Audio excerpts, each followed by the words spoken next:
Aí eles saem de tarde, tudo era costume, todo dia eles brincarem lá na capoeirinha em roda de cá, tinha um limpo, eles brincavam tudo atrás um do outro. De repente aconteceu essa, eles brincando lá, não esperavam. Aí abaixou, e Janiel foi o primeiro que riu. Janiel ainda disse, Chumaco tá rindo não, aí. Vem bem baixinho, a bolinha de fogo. Eles nem ligaram, só correndo atrás do outro e achando graça. E todos os três, essa massa. Aí até que uma hora o bicho abaixou mesmo. Aí que rinha aquela bolona de fogo. Aí a ventania era tão forte, Janiel não aguentou. Os outros correram logo, e Janiel não aguentou, caiu lá, cortado desse sarão.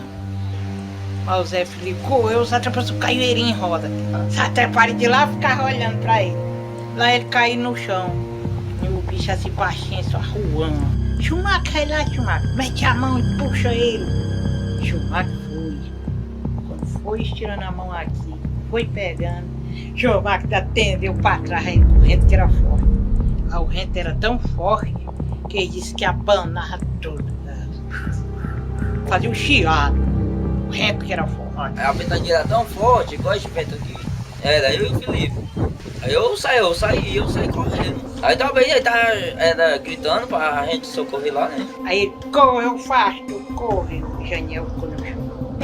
Aí um negócio aceso, aí depois se apaga, depois se apaga, você já tava vendo. Só tinha um pedaço e outra de cone de buchão, fermeiro. Aí tinha 2 homens lá dentro e um ficou assim na porta, né? Um abriu a porta, o outro ficou de trás do outro, abaixado. Aí, só que as unhas, só que não era de nós não, era como unha de gato. Aí ele começou a apertar, até que ele parou de apertar. Ele só tinha um negócio na boca, um canivete. Aí depois ele pegou, aí começou a furar você. Isso aí, 6 horas ao fechadinho da noite. Já tava pardejando pra eles chegarem em casa. Chamaram, aí eu saí pra porta da cozinha. Aí eles contaram a história dele. Menino, e cadê o Janiel? Ora, vovó, ficou lá. Caiu lá, o bicho abaixou e tá lá banando. A primeira vez que eles contam, e eu acredito que eu tinha sido olhar, né? Mas não. Aí até que quando tá terminando. Aí o Janiel chegou. Menino, tu já chegou. Aí se calaram.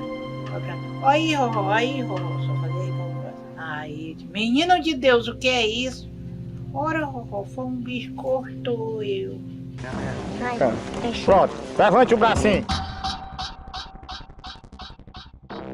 E aqui nós temos as escoriações do braço, né?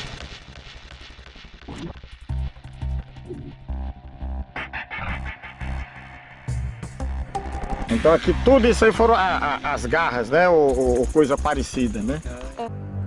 Este caso ocorreu no dia 2 de novembro de 2008, na área rural do município de Itarema, no Ceará. Em outubro do ano passado, 2020, eu consegui localizar a família, que já estava morando em outra localidade, para conversar sobre o assunto. Dona Maria, a avó de Janiel, me contou que ele era o mais novo dos seus netos. Tinha 6 anos na época do evento e brincava com seu irmão Chumac e o primo Zé Felipe. Dona Maria conta que sua casa ficava a menos de 50 metros da casa de Janiel e que depois do ocorrido ele passou a ter medo de atravessar o terreno quando anoitecia. Dizia que tinha medo de ser pego de novo e ela o levava segurando as mãos. Na adolescência, Janiel não gostava de falar no assunto e até hoje seu irmão também tenta desviar quando é perguntado sobre a história. Não me lembro não, já é passado já. Você não viu uma bola de fogo descendo? Foi, nós vimos, né? Era uma bolinhazinha, era vermelhinha, né? Aí se apagou de hora pra outra. Sim. Aí pegou o meu irmão lá. Algum tempo depois do ocorrido, os pais de Janiel se separaram. E como seu pai, Raimundo, costumava viajar a trabalho, eram seus avós que ajudavam a cuidar das crianças. Janiel faleceu cedo, aos 16 anos. Ele testava uma espingardinha de caça, em frente de casa, quando o tiro saiu pela culatra e o atingiu. O caso de Janiel tem algumas peculiaridades que me despertaram a atenção. Essas crianças, que tinham de 6 a 10 anos, viviam em um sítio, em um lugar remoto. Na época não tinham eletricidade e não tinham acesso à televisão. Diferente da maioria das histórias de abdução, onde as vítimas costumam se lembrar do incidente sob hipnose, este caso foi relatado a outras pessoas logo após o ocorrido, com coerência e riqueza de detalhes. Diante de um machucado tão grave, me parece improvável que as crianças tivessem tempo e motivos para elaborar uma história tão complexa. Segundo Dona Maria, que foi a primeira a encontrar Janiel, o corte embaixo do braço era profundo e largo, caberiam 4 dedos dentro dele. Era um corte seco, sem sangue, e havia uma espécie de espuma no local. A camiseta dele não tinha nenhuma marca de sangue. Janiel não reclamava de dor, parecia estar anestesiado. Ele foi levado ao hospital para fechar o corte. Desde aquela época, Janiel era acusado por seus colegas de ter se ferido em arames e de ter inventado a história. Dona Maria me contou que naquele terreno, sim, havia um amontoado de arames, de uma cerca antiga, e que eram lisos e não farpados. Também me contou que no dia seguinte ao incidente, quando foram ao local, o arame parecia estar queimado. As crianças narraram que quando o objeto se aproximou deles, o metal do arame parecia estar se acendendo, ficando vermelho. Apesar de parecerem marcas superficiais, seus irmãos relatam que até seus 16 anos, quando faleceu, as marcas ainda estavam visíveis. Alguns pontos ligam o caso de Janiel a outros relatos da região. As chamadas bolas de fogo são frequentemente vistas no sertão nordestino. No município de Pentecoste, chegou a perseguir moradores, e na cidade de Quixadá, uma mulher diz ter sido quase abduzida. Uma quintura enorme mesmo. E a quintura vinha de onde? Vinha de cima, da Vinha luz. de cima. Eu olhei pra cima e vi só a tochona assim grande por cima da minha cabeça. Tipo, segurando a gente, a pressão, prendendo que a pessoa não tem força de sair. Foi Deus mesmo que me livrou. É tipo um imã que fica assim, prende a pessoa no chão, mesmo que a pessoa fica sem força de sair. O vento forte e quente, que é algo ausente na maioria dos casos de abdução, pode ter sido a causa de outros 2 eventos. Um em que algo amassou plantas em Itapiúna e outro onde bananeiras foram quebradas, em Mulungu, ambas cidades do Ceará. De sexta-feira para cá eu tô acreditando que existe esse voador. Que aqui ele veio de cima. Quem fez isso aqui veio de cima e voltou. Animal não foi? Não tinha caminho para animal entrar. E o animal não ia fazer isso aqui, ó.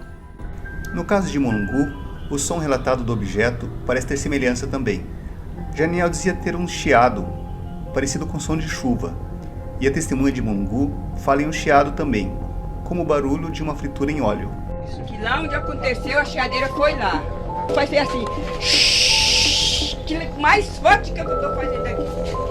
Eu quase deixei aqui mesmo, de chuva. Foi fácil aí você? Eu. Fazer isso, né?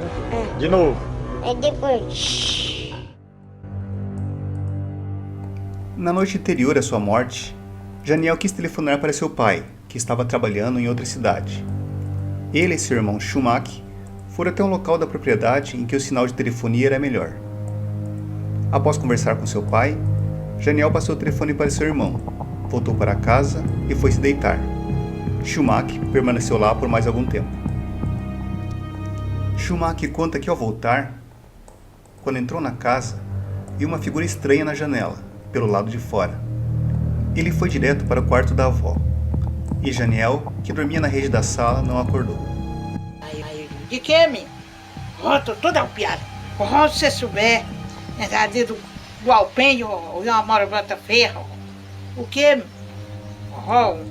Sei lá, não sei nem contar, parece um homem, não sei o que é aquilo.